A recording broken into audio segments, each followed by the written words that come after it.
Hey everyone, and welcome. Today we are talking about a huge economic shakeup in India, something that is Dalal Street absolutely buzzing.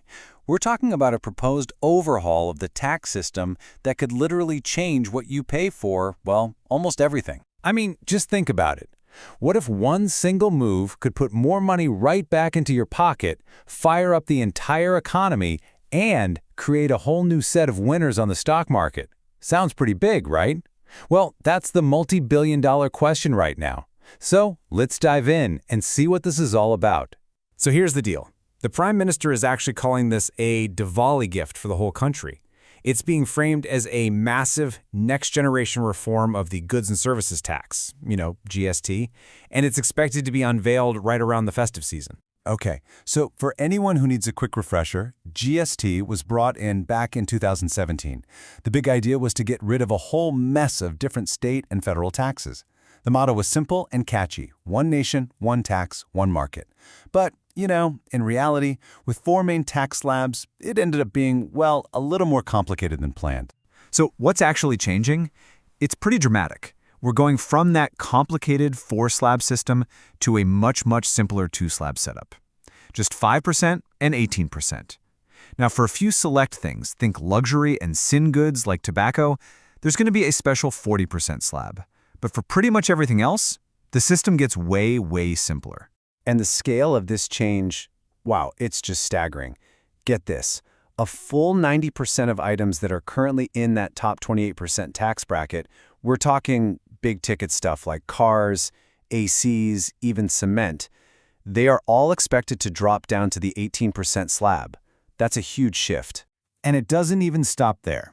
An incredible 99%, yes, 99% of all the items currently taxed at 12%, things you buy all the time like butter, fruit juices, some clothes, they're all proposed to shift down into that lower 5% bracket.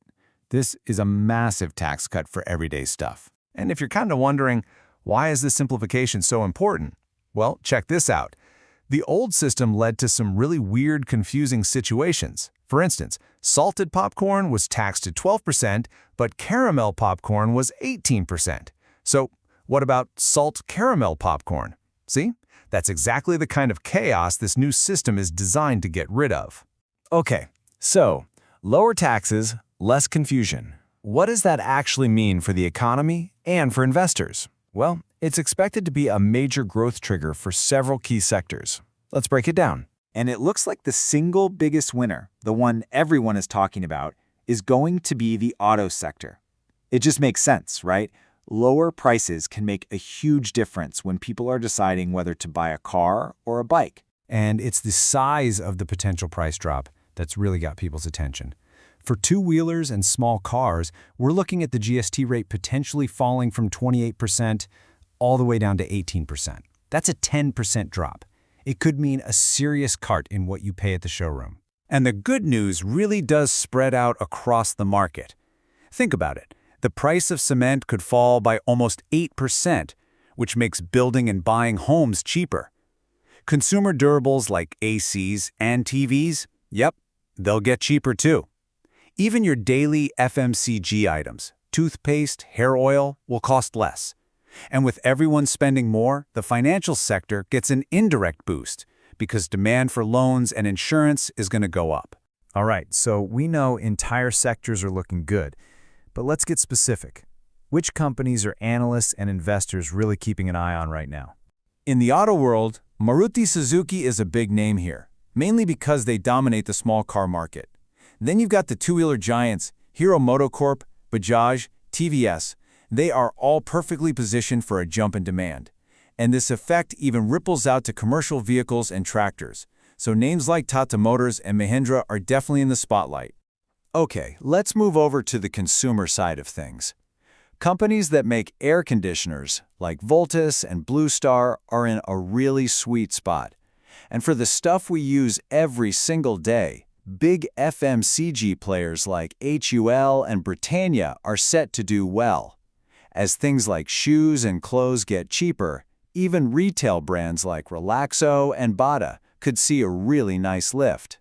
And this is where you really start to see that ripple effect. It's so cool. More people buying cars and houses means more business for banks like ICICI and HDFC. More people buying TVs and fridges on credit helps lenders like Bajaj Finance. Cheaper construction is great for cement companies like Ultratech. And a boom in just overall buying, that's fantastic news for logistics and delivery companies like Delhivery and Swiggy. So let's zoom out for a second. When you add all of these individual sector benefits up, what does it mean for India's economy as a whole? Well, the projected impact is absolutely massive. Some brokerages are estimating that this GST reform could unleash a demand stimulus of around 2.4 lakh crore rupees. I mean, that is just a mind-boggling number. That's how much extra spending power could be pumped directly into the economy just because things are getting cheaper. And get this, some projections, like one from Morgan Stanley, think this could add between 50 and 70 basis points to India's annual GDP growth. Now, a basis point sounds technical, but it's simple. It's just 0.01%. So we're talking about a potential boost of over 0.5% to the entire economy. For a country the size of India, that is a really significant lift. And the good news doesn't stop with growth. There are other positive effects here too. This move is expected to actually cool down inflation by about 0.5%. And for you and me, it means retail prices, on average, could fall by about 4 to 5%. That's real money back in people's pockets, which is a huge relief for household budgets all across the country. So you see, this whole GST overhaul isn't just some boring tax adjustment. It's a potential catalyst for a whole new cycle of consumption in India. And that leaves us with the big question. As this massive wave of consumer spending starts to build, which companies are going to be in the best position to ride it all the way to the top?